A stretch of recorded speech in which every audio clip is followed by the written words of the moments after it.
Kita akan belajar firman Tuhan dari kitab 2 Korintus pasal 4 ayat 13 sampai dengan pasal 5 ayat 1. Saya akan terlebih dahulu membacakan firman, demikian firman Tuhan. Namun karena kami memiliki roh iman yang sama, seperti ada tertulis, aku percaya sebab itu aku berkata-kata, maka kami juga percaya dan sebab itu kami juga berkata-kata. Karena kami tahu bahwa Ia yang telah membangkitkan Tuhan Yesus dan membangkitkan kami juga bersama-sama dengan Yesus, dan Ia akan menghadapkan kami bersama-sama dengan kamu kepada dirinya. Sebab semuanya itu terjadi oleh karena kamu, supaya kasih karunia yang semakin besar berhubung dengan semakin banyaknya orang yang menjadi percaya, menyebabkan semakin melimpahnya ucapan syukur bagi kemuliaan Allah. Sebab itu kami tidak tawar hati, tetapi meskipun manusia lahiriah kami semakin merosot, namun manusia batiniah kami dibaharui dari sehari ke sehari. Sebab penderitaan ringan yang sekarang ini mengerjakan bagi kami kemuliaan kekal yang melebihi segala-galanya, jauh lebih besar daripada penderitaan kami. Sebab kami tidak memperhatikan yang kelihatan, melainkan yang tak kelihatan, karena yang kelihatan adalah sementara, sedangkan yang tak kelihatan adalah kekal. Karena kami tahu bahwa jika kemah tempat kediaman kita di bumi ini dibongkar, Allah telah menyediakan suatu tempat kediaman di sorga bagi kita, suatu tempat kediaman yang kekal, yang tidak dibuat oleh tangan manusia. Demikian firman Tuhan. Bapak Ibu Saudara yang dikasihi oleh Tuhan, dari firman Tuhan yang kita baca ini ada hal yang sangat menarik untuk kita perhatikan bersama. Bahwa bagaimana Paulus di dalam memberitakan Injil, walaupun dia menghadapi banyak tantangan, dia menghadapi banyak rintangan, penderitaan, tetapi itu tidak menyurutkannya. Dia tetap semangat, dia tetap giat untuk memberitakan Injil. Dan rahasia daripada keberaniannya, rahasia dari kekuatannya, semangatnya di dalam memberitakan Injil, kalau kita membaca di dalam nats kita ini adalah iman yang ada di dalam dirinya. Iman kepada Tuhan Yesus, itulah yang menjadi daya dorong, itulah yang menjadi semangat bagi Paulus untuk memberitakan Injil. Dan itulah yang bisa kita perhatikan di dalam firman Tuhan di sini. Kalau kita membaca di ayat 13, di situ Paulus mengutip Mazmur 116 ayat 10 yang berkata demikian, aku percaya sekalipun aku berkata, aku ini sangat tertindas. Jadi di sini Paulus mau mencoba untuk menyamakan dirinya seperti yang dialami oleh pemazmur yang kita baca di Mazmur 116 ayat 10 itu, bahwa sekalipun Paulus tertindas, dia menghadapi banyak tantangan, tetapi dia tetap percaya bahwa Tuhan yang akan meluputkannya, Tuhan yang akan menolongnya, sehingga dia tidak akan kehilangan iman percaya sekalipun dia mendapatkan penderitaan, dia tertindas. Kenapa? Karena iman kepada Tuhan itu tidak akan tergoyahkan. Itu adalah sebuah semangat bagi Paulus untuk tetap memberitakan Injil adalah karena iman. Dan itu dipertegas lagi kalau kita membaca di ayat 14. Dikatakan, karena kami tahu bahwa Ia yang telah membangkitkan Tuhan Yesus, Ia akan membangkitkan kami juga bersama-sama dengan Yesus. Dan di sini semakin dia pertegas lagi bahwa bagi Paulus, iman kepada Tuhan Yesus itu adalah sebuah pengharapan yang hidup, sebuah pengharapan yang nyata. Bahwa iman Paulus kepada Tuhan itu jelas diperhatikan tadi, dilihatkan kepada kita di sini, bahwa sebagaimana Allah yang telah membangkitkan Yesus Kristus dari kematian, maka demikian jugalah Allah akan membangkitkan Paulus dan juga orang-orang yang percaya kepada Tuhan Yesus dari kematian. Sehingga jika kematian saja sudah dikalahkan oleh kebangkitan Yesus, maka penderitaan yang ada di dalam dunia ini tidak akan ada apa-apanya. Bagi Paulus, penderitaan dalam dunia ini adalah penderitaan yang ringan dibandingkan dengan apa yang akan Tuhan berikan kepada orang yang tetap setia dan percaya kepada Tuhan Yesus. Inilah yang menjadi rahasia daripada kekuatan, rahasia dari semangat pelayanan daripada Rasul Paulus di dalam memberitakan Injil. Maka dari nas ini, kita akan coba melihat bagaimana iman dan juga pengalaman hidup daripada Paulus ini menjadi sebuah inspirasi bagi kita, menjadi sebuah pengajaran bagi kita, bagaimana juga kita mau menghidupi iman kita kepada Tuhan Yesus. Bagaimana iman kita juga ini kita bisa merayakan iman kita di dalam hidup ini. Kita bisa menghidupi iman kita ini seperti yang dihadapi oleh Paulus juga. Maka mari kita melihat poin-poin penting yang bisa kita perhatikan di sini. Yang pertama adalah bahwa melalui iman kita kepada Tuhan Yesus, kita akan sanggup di dalam menghadapi pergumulan dan juga tantangan kehidupan. Kita membaca di ayat 17, dikatakan Paulus di situ di ayat 17, sebab penderitaan ringan yang sekarang ini mengerjakan bagi kami kemuliaan kekal yang melebihi segala-galanya, jauh lebih besar daripada penderitaan kami. Jelas, Paulus mau katakan kepada kita di ayat 17 ini bahwa penderitaan yang dia hadapi itu hanyalah penderitaan yang ringan. Itu adalah penderitaan yang ringan jika dibandingkan dengan apa yang akan diterimanya dari Tuhan. Artinya kita mau diingatkan, tentu kita bukan mau menganggap sepele penderitaan. Kita tidak mau menganggap sepele tentang pergumulan dalam hidup. Benar, penderitaan memang bisa sangat menyiksa di dalam hidup kita.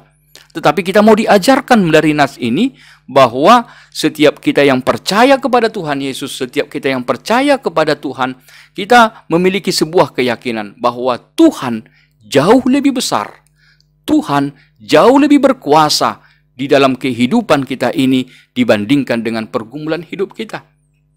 Pergumulan itu tidak ada apa-apanya jika dibandingkan dengan kebesaran, kemahakuasaan daripada Allah di dalam hidup kita ini. Maka bahkan sekalipun jika karena penderitaan itu kita akan mati, karena penderitaan itu pun bahwa tubuh fisik kita ini akan binasa. Tetapi satu hal yang diingatkan kepada kita juga, tersedia bagi kita, tersedia bagi setiap orang yang percaya kehidupan yang kekal.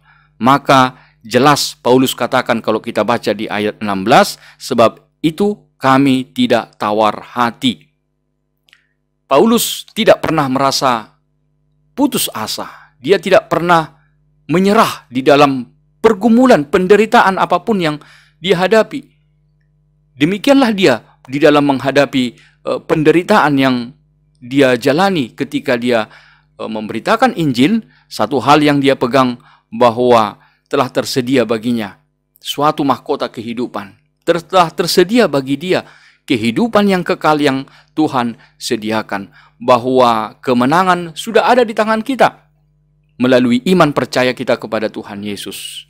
Dan itulah yang pertama yang mengingatkan kepada kita, kita bisa meniru sebagaimana yang dihadapi oleh Rasul Paulus di sini, sekalipun dia menghadapi tantangan yang berat, tetapi dia memiliki satu kepastian, yaitu iman percaya kepada Tuhan Yesus. Itulah yang menjadi kekuatan. Iman adalah pendorong bagi dia untuk tetap bertahan di dalam setiap pergumulannya. Kemudian yang kedua, kita belajar juga melalui iman bahwa iman itu akan mendorong kita juga untuk hidup, untuk memuliakan nama Tuhan. Seseorang yang beriman kepada Tuhan, dia akan memuliakan Allah di dalam kehidupannya. Kita membaca di ayat 15. Apa dikatakan di ayat 15? Demikian. Sebab semuanya itu terjadi oleh karena kamu, supaya kasih karunia yang semakin besar berhubung dengan semakin banyaknya orang yang menjadi percaya, menyebabkan semakin melimpahnya ucapan syukur bagi kemuliaan Allah. Kita perhatikan di sini bahwa iman Paulus yang begitu besar kepada Tuhan semakin menggerakkannya untuk semakin memberitakan Injil. Iman mendorong Paulus untuk semakin giat di dalam memberitakan Injil. Kenapa? Karena dia berharap supaya semakin banyak orang percaya, maka ucapan syukur kepada Allah itu semakin melimpah. Dimuliakan nama Tuhan di dalam dunia ini. Itu adalah harapan daripada Paulus. Supaya ketika semakin banyak orang percaya kepada Tuhan Yesus, maka Tuhan semakin dimuliakan di dalam dunia ini. Itu yang menjadi sebuah pegangan bagi dia. Maka ini juga menjadi sebuah inspirasi bagi kita orang percaya, orang beriman saat ini. Bagaimana kita tetap semangat di dalam berkarya di dalam hidup kita. Bagaimana kita tetap memberi yang terbaik di dalam kehidupan kita ini. Melalui apa yang ada pada kita, kita mau persembahkan kepada Tuhan supaya dengan diri kita ini, nama Tuhan dimuliakan. Bagaimana juga kita mau mempergunakan waktu kita, mempergunakan kesempatan kita, mempergunakan talenta yang ada pada kita. Kita pakai demi kemuliaan Allah. Tuhan mau memakai hidup kita ini untuk supaya namanya dimuliakan. Orang-orang di sekitar kita bisa merasakan kebaikan Tuhan. Orang-orang di sekitar kita bisa merasakan kasih Tuhan melalui kehadiran kita, melalui kehidupan kita, melalui perbuatan kita.